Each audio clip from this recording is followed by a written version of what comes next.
Hello and welcome to the Morningstar series, Why Should I Invest With You?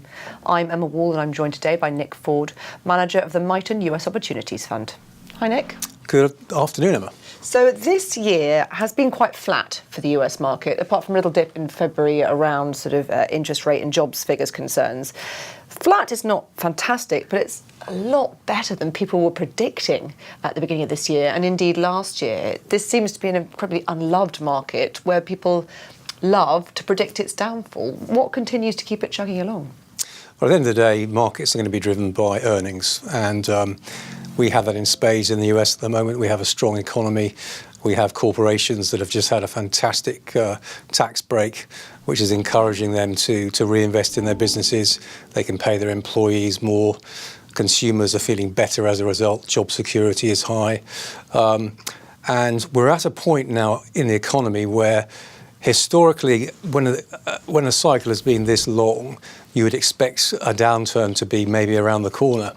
This time could be different because one of the key parts of Trump's tax reform was he changed the way that that companies are taxed, and he's encouraged companies to reinvest in their businesses by allowing them to have reduced tax bills when they invest in new plant and equipment. So this is, we think, going to spur a new leg of growth for the US economy.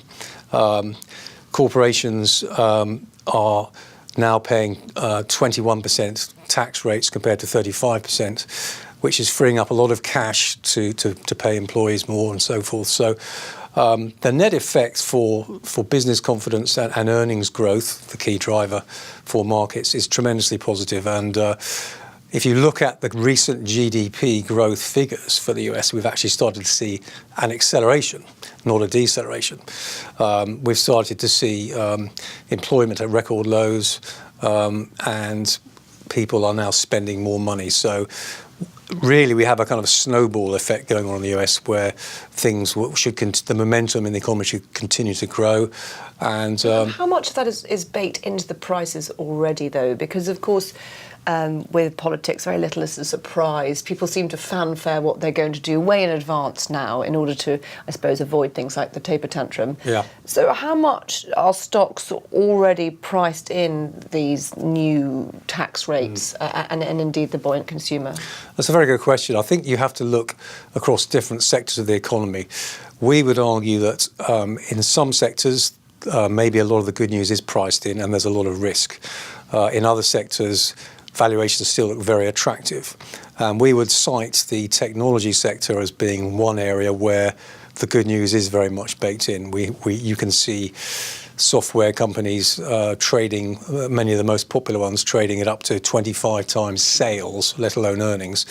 Those are very, very high ratings. In other areas of the economy, maybe more on the industrial side, the consumer cyclical side, healthcare, financials, banks, valuations really aren't too stretched at all. So I think we've had a situation where maybe some of the more popular areas of the market, the technology areas, that the FAANGs have in aggregate stretched the overall PE rating of the S&P 500, but a lot of other good businesses have been a little bit left behind. So I think what we're excited about as we invest is the ability to find some of the less popular names that are more attractively valued but still have very good prospects, driven by the excellent economic outlook. Nick, thank you very much. This is Emma Wall from Morningstar. Thank you for watching.